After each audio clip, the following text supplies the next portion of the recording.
Alam nyo ba, hindi lahat ng sakripisyo ng magulang tama. Pero ito ang real talk. Maraming mga magulang yung buong buhay nila ginugol na lang nila sa anak nila. Pag may sariling pamilya na yung anak mo, hindi mo na responsibilidad ang buhayin sila. Oo, masakit pakinggan, pero minsan, kaya hindi natututo ang mga anak. Kasi hindi marunong bumitaw ang magulang sa pagiging magulang. Hindi mo kailangan akuin ng lahat habang buhay. Bigyan nyo ang mga anak nyo ng pagkakataon tumayo sa sarili nilang paa. Kasi yun ang magiging tool nila sa pagharap sa buhay.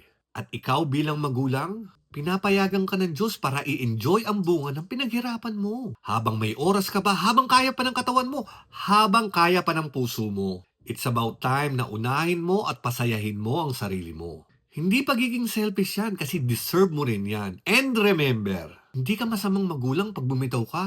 Kasi mas magiging mabuti kang magulang kapag tinuruan mo silang tumayo sa sarili nilang paa. See you, bye-bye!